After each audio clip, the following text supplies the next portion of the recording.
Bienvenue sur Africa 24 dans cette nouvelle édition du QG News. Au sommaire, Hage Geingob, nouveau président de la Namibie. Le candidat du parti au pouvoir a obtenu 87% des suffrages. Ex-premier ministre, le nouveau chef de l'État namibien est âgé de 73 ans. Quel avenir pour le numérique dans l'espace francophone? La question était à l'ordre du jour des débats lors du premier forum économique francophone qui se clôture ce mardi à Dakar. La photo pour sensibiliser à l'épidémie d'Ebola. À Conakry, en Guinée, une cinquantaine de photographes exposent leur image pour une meilleure mobilisation. La Namibie a un nouveau président depuis ce lundi. Hage Geingob a remporté le scrutin avec 87% des voix. Il devient ainsi le troisième président depuis l'indépendance du pays en 1990. Ibrahim Diaye. Hage Geingob, élu président de la République en Namibie avec 87% des voix, selon les résultats officiels annoncés lundi par la commission électorale. Grâce à cette victoire de son candidat, le parti SWAPO se maintient au pouvoir qu'il occupe depuis 1990. Le score réalisé par Hage Geingob, le candidat de la SWAPO, est un score qui se justifie par rapport à la situation de la Namibie parce que depuis l'indépendance, vous savez bien que la SWAPO a combattu pour l'indépendance et aujourd'hui, il n'y a pas d'opposition qui est valable, qui arrive à contrebalancer le poids de SWAPO. Et l'ancrage au niveau local de la population namibienne est déjà là. Et donc, il y a un autre opposant qui a su contrebalancer, proposer un autre projet. Ceci explique le score de ce candidat.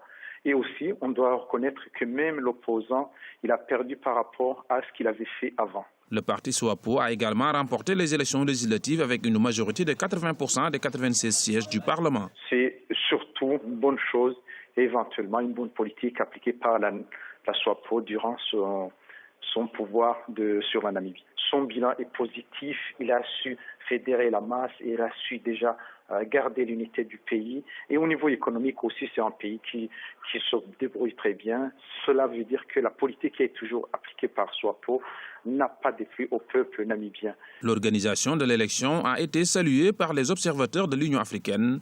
9 candidats étaient en lice pour briguer la magistrature suprême, un scrutin qui était par ailleurs innovant car il s'est déroulé pour la première fois par vote électronique. Au moins 36 victimes, c'est le bilan de l'attaque perpétrée la nuit dernière dans une carrière près de Mandera au Kenya. L'assaut visait les ouvriers d'une mine située à Koromey.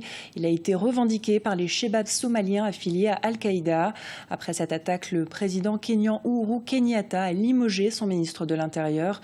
Écoutez l'analyse faite par notre éditorialiste Alfred Chango sur la difficulté des États à lutter contre le terrorisme. L'éradication et tous ces mouvements extrémistes, terroristes qui ensanglantent l'Afrique, en particulier la Corne de l'Afrique. L'éradication est une urgence, est une nécessité, mais simplement, comme c'est une guerre asymétrique, que les États n'utilisent pas les mêmes moyens que ces groupes-là, c'est très compliqué justement de les combattre.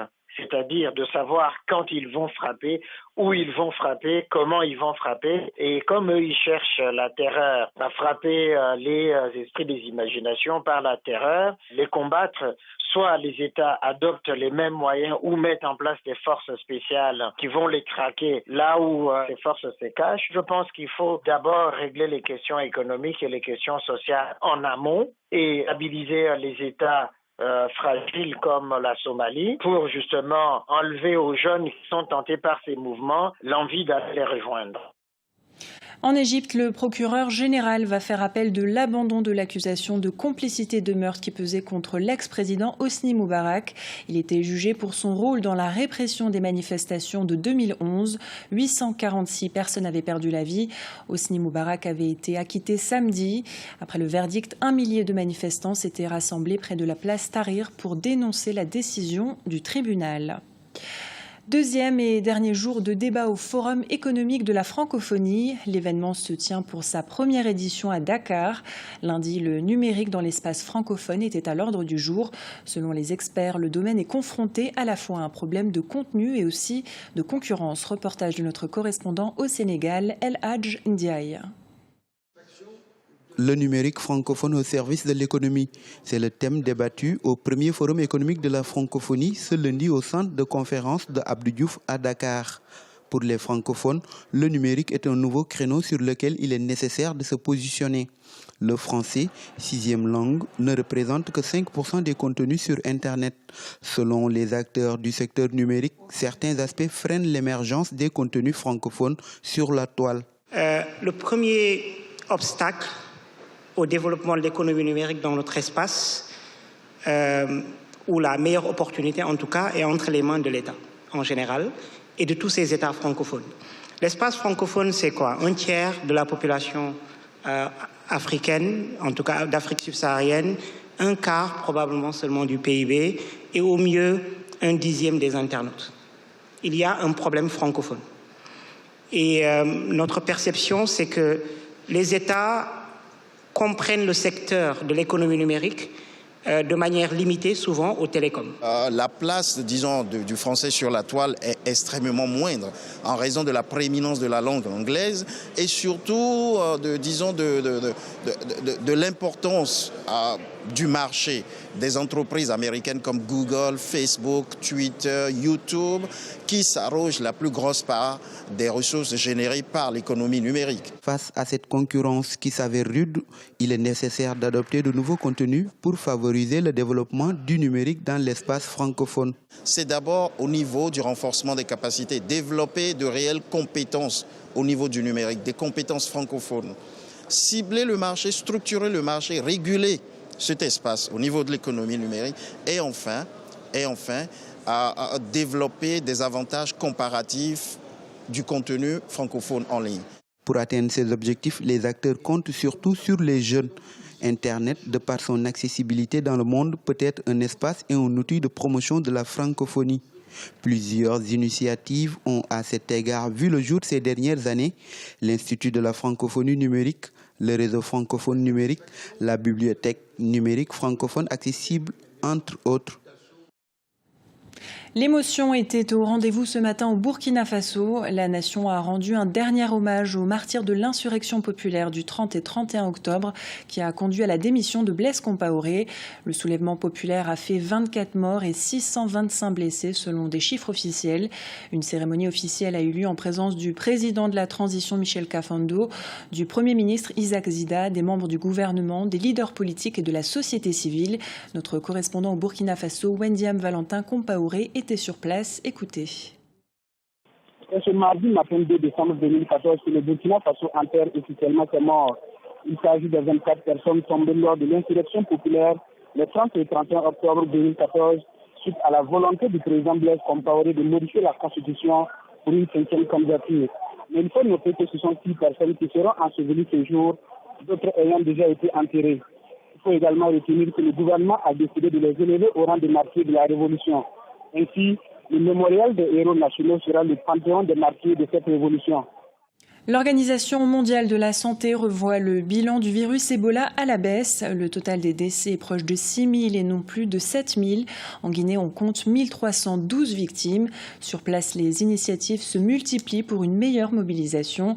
À Conakry, une cinquantaine de photographes exposent dans un musée leurs images qui captent les instants de cette crise sanitaire. Reportage de notre correspondant en Guinée, Mohamed Lamine Solano. Une exposition consacrée à l'épidémie d'Ebola en Guinée. Cette exposition de photos exhibe une partie de la crise sanitaire dans le pays depuis les premiers moments de la fièvre hémorragique à virus Ebola. Un devoir de mémoire pour les initiateurs du projet. L'exposition se tient depuis le 20 octobre au Petit Musée de Conakry. C'est une chronique de la période Ebola que nous sommes en train de tracer grâce aux photographes guinéens. Qu'ils soient âgés de 16 ans, à 77 ans et plus, nous avons toutes sortes de personnes qui ont participé à ce concours. Et ces photos seront donc, nous pensons, le meilleur témoignage qui va rester de cette période que nous espérons vite s'éloigner de nous. Mais pour que plus jamais ça ne revienne, il faut peut-être que la photo aussi capte cet instant pour que nous puissions nous rappeler à jamais comment a été cette période. L'exposition met en exergue la participation des professionnels de photos dans la riposte à Ebola. Environ 250 photos sont recueillies par les initiateurs du projet qui mettent en compétition une cinquantaine de photographes locaux. Le trophée baptisé Bissigi Ami des Arts est à sa 2e édition. Au-delà d'une exposition, le Petit Musée a souhaité mettre les créateurs aussi dans la lutte, de les impliquer dans la lutte contre Ebola. Alors l'idée de base, c'est vraiment de servir de sensibilisateur, amplifier la sensibilisation nationale et permettre par la voix des créateurs, photographes notamment, de montrer au monde, mais aussi aux Guinéens eux-mêmes, que la mobilisation, elle est totale. C'est la première exposition photo sur Ebola depuis l'annonce officielle de l'épidémie en début d'année en Guinée. Toutes les pièces exposées sont anonymes. 4 prix sont en jeu pour une 50aine de photographes en compétition.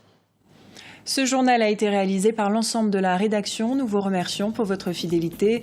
Dans un instant, une nouvelle édition de l'actualité sur Africa 24.